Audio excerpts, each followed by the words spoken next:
बड़े इतिहासकार विश्व के इतिहास में जब इतिहास को उजागर कर गहन अध्ययन कर पूरे देश के आदिवासियों के घर घर तक ये अलग जो फैलाई है, एक बार पुनः भंवरलाल जी परमार के लिए आधुनिक बिरसा मुंडा की जोरदार तालियों से इनका अभिनंदन करें। और जो वक्ता रह गए हैं उनके लिए माफी चाहेंगे, समय काफी हो गया, इसके लिए हम क्षमा करते हैं। भंवरलाल जी परमार, आप सब बैठ जाओ भाई, सब बैठ जाओ, भंवर जी को सुन के जरूर जाए। बैठ जाइए, जहां पर भी है आप बैठ जाइए, बैठ जाइए। आप बैठेंगे तो मैं बेहतर बोल पाऊंगा, और मैं बेहतर बोल पाऊंगा तो आप बेहतर समझ पाएंगे, और बेहतर समझ पाएंगे तो बेहतर लड़ाई लड़ पाएंगे। इसलिए जहां पर भी आप हो बैठ जाइए मेरे भाइयों, सामने आप ही बैठ जाओ मेरे भाई, बैठिए प्लीज। जहां पर भी हो 15-20 मिनट टिक जाइए, बैठ जाइए, एक बार बैठिए मेरे भाई। दोस्तों, आज हम यहां पर मानगढ़ पर आए, पिछले 2-3 साल से हम लगातार इसी टाइम यहां पर आ रहे हैं, और कई लोग जब से हम मानगढ़ पर आने लगे हैं जुलाई के महीने में, तो कई लोगों की हालत बहुत पतली हो रही है। और वो क्यों हो रही है, उसके पीछे भी बड़े बड़े कारण हैं। दोस्तों, कई लोग कहते हैं कि ये लोग अपने पैसे से, खुद के खर्चे से एक दिन मानगढ़ पर जुलाई के महीने में क्यों आते हैं। इसके लिए मैं एक बात कहना चाहता हूं। रतलाम झाबुआ से लोग पैदल रुणीजा जाते कि नहीं जाते? जाते? हाँ या ना तो बोलो। जाते। उनको आज तक क्या मिला? कुछ नहीं मिला। ठेंगा। बराबर है? जो लोग पैदल अंबाजी जाते हैं उनको क्या मिला, और जो लोग मानगढ़ आते हैं उनको क्या मिला? एक भाई कह रहा है बहुत मिला। मानगढ़ आने की वजह से बड़े बड़े टावर हिल करके गिर गए। ये कोई कम मिला क्या? आज देख लीजिए, यहां पर सब समाज के लोग आ रहे हैं।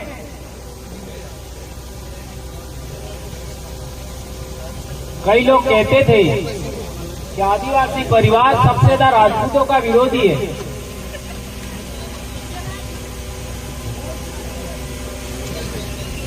हमारे राजपूत भाई ने भी आकर के समर्थन कर दिया। बोले कि नहीं बोले? अभी पिछले दिनों दिग्विजय सिंह जी और उनके ससुर जी ने भी अपने समर्थन में बात करी, और मात्र एक ट्वीट मैंने किया, वो भी पगड़ी उछालने की वजह से, और वो भी इतने बड़े संगठन का पदाधिकारी गुजरात के अंदर, संभवतः राज शेखावत जी उनका नाम है, उनका पगड़ी उछाला गया। अरे भैया, आपका विरोध हो सकता है, लेकिन आपको पगड़ी उछालने का अधिकार किसने दिया? आदिवासी परिवार पगड़ी उछालने वाले विचार का विरोधी है, यह बात हम कहना चाहते हैं। आदिवासी परिवार उस विचार का विरोधी है जो इंसान होकर इंसान के चेहरे पर पेशाब करता है। ये बात सच है कि गलत है? सबने वीडियो देखा, मध्य प्रदेश में एक आदिवासी पर एक गैर आदिवासी ने पेशाब किया, वो नर पेशाब आदिवासी नहीं हो सकता, इस देश की माटी का नहीं हो सकता। वो भारत देश का पानी पीता है तो वो गलत है ऐसा हम मानते हैं। ऐसे नर पिशाचों को पुनः भारत से बाहर भेजना का संकल्प लेना चाहिए हमको।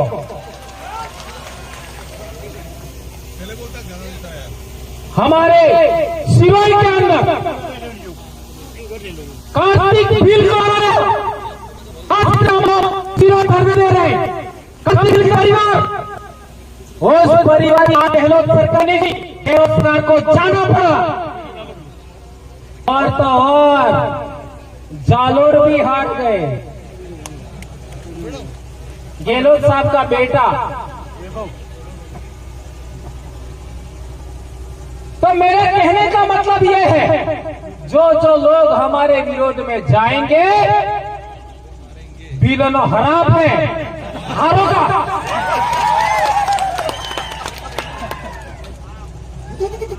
अब बिलने भेगा करीने मानगढ़ की हराम बंदा तो भी तुम्हारा सत्यानाश हो जाओ। ये हमारे बाप दादा ने किया। आदिवासी परिवार उस विचार का विरोधी है जिस विचार ने नेमावर में हमारी बेटियों को मार करके जमीन में जेसीबी से काट दिया। ये बात हमें समझनी है। आदिवासी परिवार उस विचार का विरोधी है जिसने पूजा भील के टुकड़े किए। मावली में आदिवासी परिवार उस विचार का विरोधी है जिसने बाबूलाल भील को नीमच में गाड़ी के पीछे बांध कर खींचा। क्या ये बात सही है कि गलत है? हम उस विचार के विरोधी हैं। हम चाहते हैं कि ऐसे लोगों के शासन में हम ना रह करके हम हमारे पूर्वजों की व्यवस्था, भीलराज की जो व्यवस्था है उसके अधीन हमारे समाज को संरक्षित करना चाहते हैं, आगे बढ़ाना चाहते हैं। अले अपने बापरा में लड़ी जाता बात आशी की छुट्टी चित्रा में लड़ी जाता। ये कालजे नो खोन है कालिया एक थोड़ा रोम माता अभी क्या था डोंगरो ठीक ही तो मेरे कहने का मतलब यह है हम उस विचार के विरोधी हैं। क्या सूरज कभी भेदभाव करता है क्या? हाँ, तुमको ज्यादा रोशनी देंगे, तुमको रोशनी नहीं देंगे। सूरज कभी ऐसा करता है क्या? क्या चंद्रमा किसी के साथ भेदभाव करता है क्या? इसलिए हमारे बाप दादे ये धर्म ध्वजा है ये आदिवासियों की, इन्हें टका तो नहीं है। कई लोग कहते हैं कि आदिवासियों की धर्म ध्वजा पर सूरज चांद तारे क्यों है? तो मैं कहना चाहता हूं कि सूरज सबके साथ समान व्यवहार करता है, चंद्रमा सबके साथ समान व्यवहार करता है, तारे सबके साथ समान रोशनी देते हैं। इसलिए हमारी आदिवासियों की धर्म ध्वजा पर सूरज, चांद, चंद्रमा है।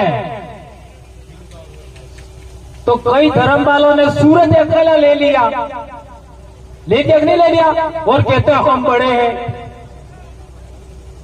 और अपने आप को कहते हैं हम तो ब्रह्मा के मुंह से पैदा हुए। अटलो झूठ मोड़ा तक कार्य पैदा खबर लिखा है। अब ये झूठी बातें हमको मनवाने का प्रयास करते हैं, हम क्यों मानेंगे? आज से 2500 साल पहले गौतम बुद्ध ने कहा था पहले जानो फिर मानो, पहले जानो फिर मानो। हम जांच करेंगे कोई इंसान मुंह से पैदा होता है कि नहीं होता, इसके बाद मानेंगे।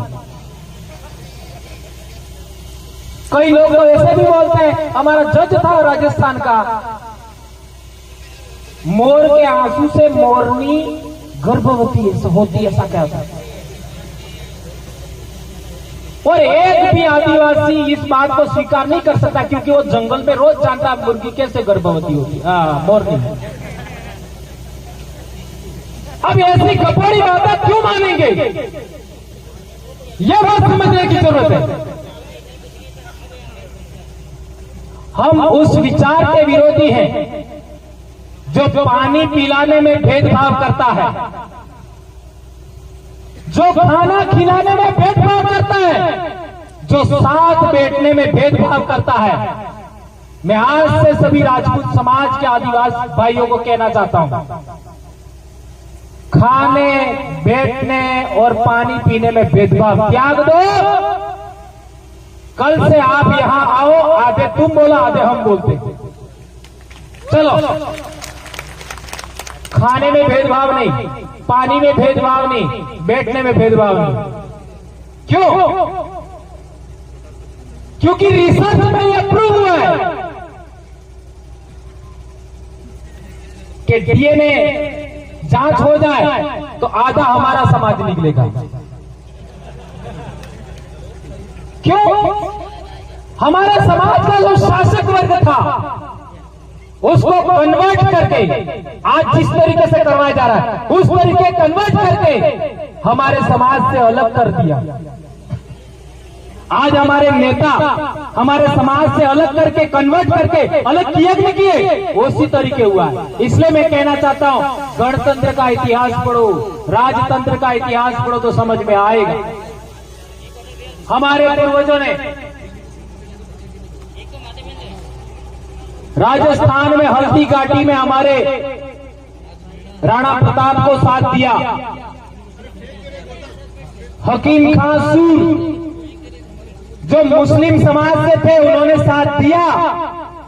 भीलों ने और हकीम खां सूर ने साथ नहीं दिया होता तो हल्दी घाटी का इतिहास क्या होता? क्या होता? यह सवाल करना पड़ेगा, यह समझना पड़ेगा। इससे आगे बढ़ते हैं, 1544 में सुमेलगिरी का युद्ध हुआ, उसमें अभी हमारे भीलों ने साथ दिया था। खानवा के युद्ध में भी हमारे भीलों ने साथ दिया और हसन का मेवाती ने भी साथ दिया। खानवा के युद्ध में हसन का मेवाती और भीलों ने भी साथ दिया। उससे आगे बढ़ते थे 1178 में मोहम्मद गौरी जो भारत में आया था तो सिरोही में जो युद्ध हुआ आबू के पास, उसमें भी हमारे भीलों ने साथ दिया था। उससे आगे बढ़ो, आज सोमनाथ की बात करो। सोमनाथ में आपका क्या नाम था? गुहिल, नाम दिमाग से हमीर गुहिल, उसको भी हमारे भील गणवीर, क्या नाम था उसका? वेगड़ा भील ने साथ दिया था। पहले वेगड़ा भील मरा, तब जाकर के हमीर गोहिल मरा। तब तक उसकी सुरक्षा करते रहे, जब तक अंतिम सांस तक एक वेग भील नहीं मरा, तब तक। उससे आगे बढ़ते हो, जब कासिम आया था 712 ईस्वी में, तब भी हमारे पूर्वजों ने साथ दिया था। हमने जो भी आक्रमणकारी बाहर से आया, सदा यहां के शासक वर्ग का साथ दिया।